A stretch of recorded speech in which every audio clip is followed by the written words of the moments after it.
അമൃത് Veni hair elixir presents daily news സായാഹ്ന വാർത്തകൾ powered by Pulimoottil silks KSFE. ഈ ആണുങ്ങൾക്ക് മാത്രം എന്താ ഇത്ര അധികം നെറ്റ് കയറലും ഹെയർ ലോസ് ഒക്കെ ഉണ്ടാവണേ? ആണുങ്ങളുടെ ഹെയർ ലോസിന്റെ മേജർ റീസൺസ് തന്നെ ഡിഫറെന്റ് ആണ്. സ്കാൽപ്പിലുള്ള 5-ആൽഫ റിഡക്ടേസ് എന്ന എൻസൈം നിങ്ങളുടെ ഹോർമോണുമായി ചേർന്ന് ഹെയർ ഫോളിക്കിൾസിനെ ചുരുക്കുന്നു. Amrut Veni hair elixir for men use ചെയ്യൂ. പുരുഷന്മാർക്ക് വേണ്ടി ബയോടെക്നോളജി പ്രകാരം പ്രത്യേകം ഡെവലപ്പ് ചെയ്തത്.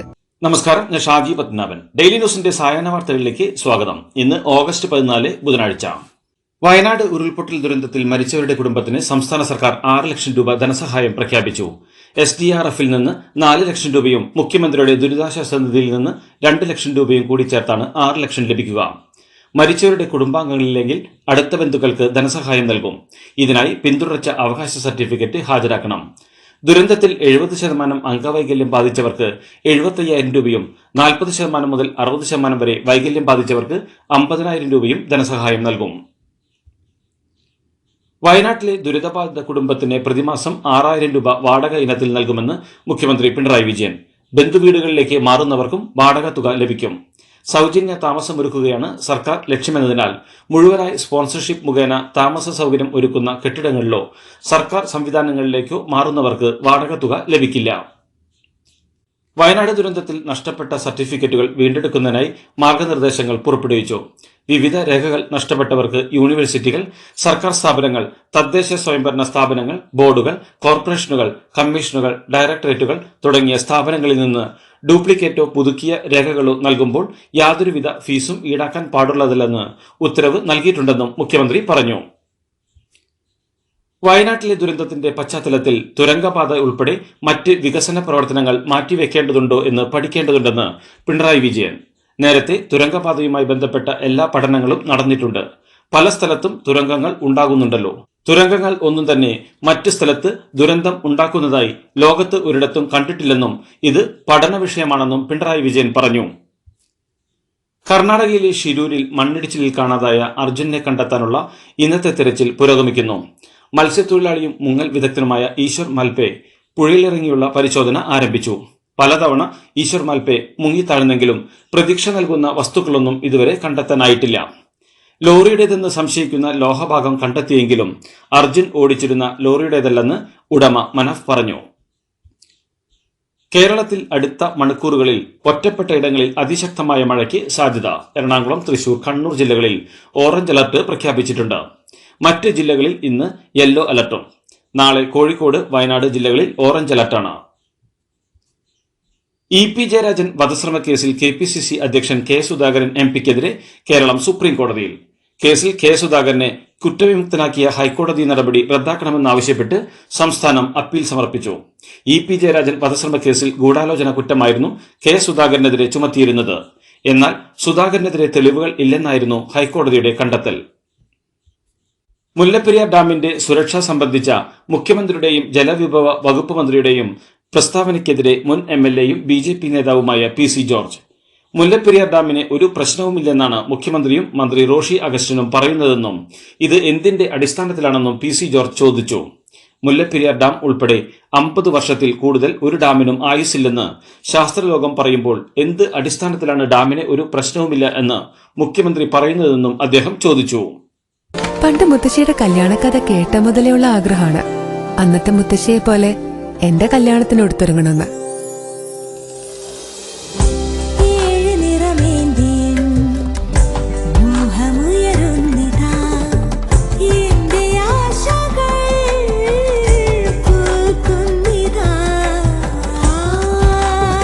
ചില ബന്ധങ്ങൾ തുടർന്നുകൊണ്ടേയിരിക്കും. Celebrating 100 years of Pulimoottil silks. തെരഞ്ഞെടുപ്പ് സമയത്ത് വിവാദമായ വടകരയിലെ കാഫിർ സ്ക്രീൻഷോട്ട് ആദ്യം സോഷ്യൽ മീഡിയയിൽ പ്രചരിച്ചത് ഇടത് സൈബർ വാട്സ്ആപ്പ് ഗ്രൂപ്പുകളിലാണെന്ന പോലീസ് കണ്ടെത്തലിൽ പ്രതികരണവുമായി ഷാഫി പറമ്പിൽ. കോടതി ചെവിക്ക് പിടിച്ചതുകൊണ്ടാണ് ഇത്രയെങ്കിലും പുറത്തു വന്നത്. വിവാദത്തിന് പിന്നിൽ അടിമുടി CPMകാരാണ്. പക്ഷേ എന്തുകൊണ്ടോ അവരെ പ്രതികളാക്കുന്നില്ല. എന്നാൽ നിയമ നടപടി തുടരുമെന്നും വർഗീയത ഉപയോഗിച്ച് ജയിക്കുന്നതിലും നല്ലത് തോൽക്കുന്നതാണെന്നും ഇന്നലെയും ഇന്നും നാളെയും ഇത്തരം കാര്യം ചെയ്യില്ലെന്നും ഷാഫി പറമ്പിൽ പറഞ്ഞു. കാഫ് സ്ക്രീൻഷോട്ട് വിവാദത്തിൽ പോലീസ് ഹൈക്കോടതിയിൽ സമർപ്പിച്ച റിപ്പോർട്ട് പത്രത്തിൽ കണ്ടുവെന്നും അന്വേഷണ റിപ്പോർട്ട് വരട്ടെയെന്നും മുഖ്യമന്ത്രി പിണറായി വിജയൻ. അത് ലഭിച്ച ശേഷം ബാക്കി നോക്കാമെന്നും മുഖ്യമന്ത്രി പറഞ്ഞു. വിഷയത്തിൽ കൂടുതൽ പ്രതികരിക്കാൻ പിണറായി വിജയൻ തയ്യാറായില്ല. CPM നേതാവ് KK ലതിക കാഫിർ സ്ക്രീൻഷോട്ട് ഷെയർ ചെയ്തത് തെറ്റാണെന്ന് KK ശൈലജ MLA. സ്ക്രീൻഷോട്ട് എന്തിന് ഷെയർ ചെയ്തുവെന്ന് ചോദിച്ചപ്പോൾ പൊതുസമൂഹം അറിയേണ്ടതല്ലേ എന്നായിരുന്നു KK ലതികയുടെ മറുപടിയെന്നും ശൈലജ പറഞ്ഞു. കാഫിർ പോസ്റ്റ് നിർമ്മിച്ചത് ആരാണെങ്കിലും പിടിക്കപ്പെടണമെന്നും യഥാർത്ഥ ഇടത് ചിന്താഗതിക്കാർ ഇത് ചെയ്യില്ലെന്നും ശൈലജ പറഞ്ഞു. എന്നാൽ കാഫിർ പോസ്റ്റ് മാത്രമല്ല മാധ്യമങ്ങൾ അന്വേഷിക്കേണ്ടത്. കാന്തപുരത്തിന്റെ പേരിൽ വ്യാജ ലെറ്റർ ഹെഡിൽ വന്ന പ്രചരണവും അന്വേഷിക്കണമെന്നും KK ശൈലജ കൂട്ടിച്ചേർത്തു.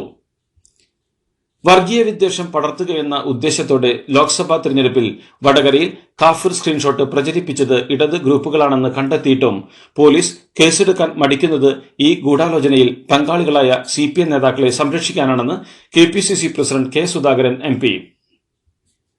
ഭീകരപ്രവർത്തനത്തിന് സമാനമായ കാര്യമാണ് വടകരയിലുണ്ടായതെന്നും പിന്നിൽ ആരെന്ന് പോലീസിനെ അറിയാമെന്നും പ്രതിപക്ഷ നേതാവ് VD സതീശൻ.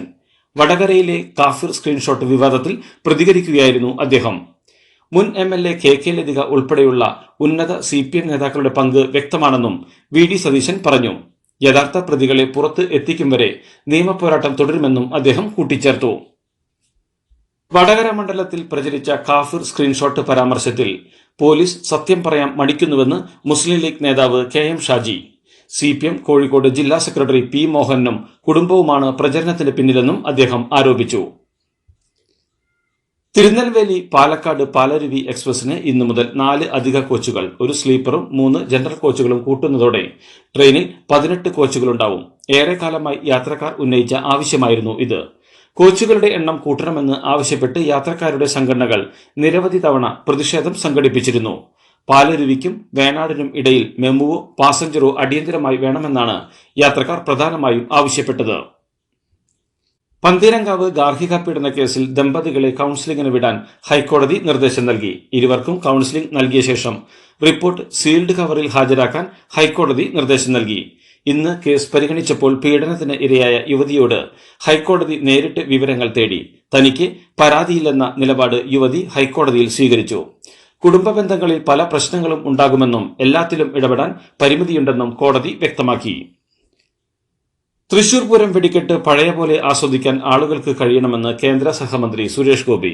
വെടിക്കെട്ട് ആസ്വദിക്കാൻ പുതിയ ക്രമീകരണങ്ങൾ വരുമെന്നും അദ്ദേഹം പറഞ്ഞു. ഇതിനായി തൃശൂരിൽ ഇന്ന് പ്രത്യേക യോഗം ചേർന്നു. കലക്ടറും കമ്മീഷണറും ദേവസ്വം ഭാരവാഹികളും പങ്കെടുത്തു. ഹൈക്കോടതിയുടെ അനുമതിക്കായി പുതിയ റിപ്പോർട്ട് നൽകും. ഇതെന്താ വണ്ടി അവിടെ പാർക്ക് ചെയ്യാത്തെ? ബെൻസ് വരും. അതെ, മെഗാ സമ്മാനം പുതിയ ബെൻസ് കാറാണ്. 2ാം സമ്മാനം ഇന്നോവ ക്രിസ്റ്റ, അതും 17 എണ്ണം. പിന്നെ ആദ്യ സീരീസിൽ 170 പേർക്ക് ഐഫോണും. ഇത്തവണ സമ്മാനങ്ങളുടെ നക്ഷത്ര തിളക്കവുമായി KSFE ഗാലക്സി ചിട്ടികൾ. സ്വാതന്ത്ര്യദിനത്തിൽ തമിഴ്നാട്ടിൽ BJP നടത്താനിരിക്കുന്ന ബൈക്ക് റാലികൾക്ക് മദ്രാസ് ഹൈക്കോടതി അനുമതി നൽകി. തമിഴ്നാട് സർക്കാർ റാലിക്ക് അനുമതി നൽകാത്തതിനെ തുടർന്നാണ് BJP ഹൈക്കോടതിയെ സമീപിച്ചത്. ദേശീയ പതാക വഹിച്ചുള്ള റാലിക്കാണ് ഹൈക്കോടതി അനുമതി നൽകിയത്. ദേശീയ പതാക വഹിച്ചുള്ള റാലിക്കെതിരായ സർക്കാർ നിലപാട് മതിയായ കാരണങ്ങൾ ഇല്ലാതെയാണെന്നും ഹൈക്കോടതി നിരീക്ഷിച്ചു. വിവാദ ഉത്തരവ് പിൻവലിച്ച് അസമിലെ സർക്കാർ നിയന്ത്രണത്തിലുള്ള സിൽച്ചാർ മെഡിക്കൽ കോളേജ്. രാത്രിയിൽ തനിച്ച് ക്യാമ്പസിൽ സഞ്ചരിക്കുന്നത് ഒഴിവാക്കണമെന്നായിരുന്നു വനിതാ ഡോക്ടർമാർക്കും വിദ്യാർത്ഥികൾക്കും നൽകിയ നിർദ്ദേശം. എന്തും ചെയ്യാൻ മടിയില്ലാത്തവരുടെ ശ്രദ്ധ ആകർഷിക്കരുതെന്നും നിർദ്ദേശത്തിൽ പറഞ്ഞിരുന്നു. Silchar medical college principal doctor Bhaskar ഗുപ്തയായിരുന്നു വിവാദ ഉത്തരവ് പുറത്തിറക്കിയത്. കൊൽക്കത്തയിൽ 31-കാരിയായ PG ഡോക്ടറെ ബലാത്സംഗം ചെയ്ത് കൊലപ്പെടുത്തിയ സംഭവത്തിന് പിന്നാലെയാണ് വിവാദ ഉത്തരവ് ഇറങ്ങിയത്. എന്നാൽ രാജ്യവ്യാപകമായി സമൂഹ മാധ്യമങ്ങളിലും മെഡിക്കൽ കോളേജിലെ ഡോക്ടർമാരുടെയും വിദ്യാർത്ഥികളുടെയും രൂക്ഷമായ വിമർശനം ഉയർന്നതിന് പിന്നാലെ വിവാദ ഉത്തരവ് പിൻവലിക്കുകയായിരുന്നു. അസം മുഖ്യമന്ത്രിയുടെ ഓഫീസാണ് ഉത്തരവ് റദ്ദാക്കിയതായി വിശദമാക്കിയത്. അയോധ്യ രാമക്ഷേത്രത്തിലേക്കുള്ള രാംപത്, ഭക്തിപത് എന്നീ റോഡുകളിൽ സ്ഥാപിച്ചിരുന്ന വിളക്കുകൾ മോഷണം പോയി. 3800 മുളവിളക്കുകളും 36 പ്രൊജക്ടർ ലൈറ്റുകളുമാണ് നഷ്ടപ്പെട്ടത്. ഏകദേശം 50 ലക്ഷം രൂപയിലേറെ വിലമതിക്കുന്ന വിളക്കുകളാണ് ഇവ. മെയ് മാസത്തിൽ നടന്ന മോഷണം ഇപ്പോഴാണ് പുറത്തുവന്നത്. മോഷണത്തെക്കുറിച്ച് പരാതി ലഭിച്ചതിനെ തുടർന്ന് Ram Janmabhoomi police FIR register ചെയ്ത് അന്വേഷണം ആരംഭിച്ചു. ഡൽഹി മദ്യനയ കേസുമായി ബന്ധപ്പെട്ട് ഇടക്കാല ജാമ്യം നൽകണമെന്ന മുഖ്യമന്ത്രി അരവിന്ദ് കെജ്രിവാളിന്റെ ആവശ്യം സുപ്രീം കോടതി അംഗീകരിച്ചില്ല. CBIയുടെ മറുപടി തേടിയ കോടതി കേസ് പരിഗണിക്കുന്നത് ഓഗസ്റ്റ് 23 മാറ്റി. ജസ്റ്റിസുമാരായ സൂര്യകാന്ത്, ഉജ്ജൽ ബുയൻ എന്നിവരടങ്ങിയ ബെഞ്ചാണ് കേസ് പരിഗണിച്ചത്. കെജ്രിവാളിന്റേത് വിചിത്രമായ സാഹചര്യമാണെന്ന് അദ്ദേഹത്തിന് വേണ്ടി ഹാജരായ അഭിഭാഷകൻ കോടതിയിൽ പറഞ്ഞു. ജമ്മുകാശ്മീരിലെ ദോഡയിൽ സൈനികരും ഭീകരരും തമ്മിലുണ്ടായ ഏറ്റുമുട്ടലിൽ ക്യാപ്റ്റൻ റാങ്കിലുള്ള സൈനികൻ വീരമൃത്യു വരിച്ചതായി സൂചന. പ്രദേശത്ത് 4 ഭീകരർ ഒളിച്ചിരിക്കുന്നതായാണ് വിവരം. ഇവിടെ സൈന്യം നിലയുറപ്പിച്ചിട്ടുണ്ട്. ഏറ്റുമുട്ടൽ തുടരുകയാണ്. ഇന്ത്യൻ ഹോക്കി ടീമിന്റെ മുൻ ക്യാപ്റ്റനും ഗോൾ കീപ്പറുമായ പിയ ശ്രീജേഷിന് ആദരവുമായി ഹോക്കി ഇന്ത്യ. പാരീസ് ഒളിമ്പിക്സോടെ വിരമിച്ച ശ്രീജേഷിനൊപ്പം അദ്ദേഹം ധരിച്ചിരുന്ന 16-ാം നമ്പർ ജേഴ്സിയും വിരമിക്കുന്നതായി ഹോക്കി ഇന്ത്യ പ്രഖ്യാപിച്ചു. 2 പതിറ്റാണ്ടോളം അഭിമാനത്തോടെ ശ്രീജേഷ് അണിഞ്ഞ 16-ാം നമ്പർ ജേഴ്സി ഇനി സീനിയർ ടീമിൽ ആർക്കും ലഭിക്കില്ല. ഇതോടുകൂടി ഡെയിലി ന്യൂസിന് ഇന്നത്തെ സായാഹ്ന വാർത്തകൾ സമാപിക്കുന്നു. ഡെയിലി ന്യൂസിന് വേണ്ടി വാർത്തകൾ വായിച്ചത് ഷാജി പത്മനാഭൻ. ഡെയിലി ന്യൂസ് ലൈവ്.in വാർത്തകൾ വിരൽ തുമ്പിൽ.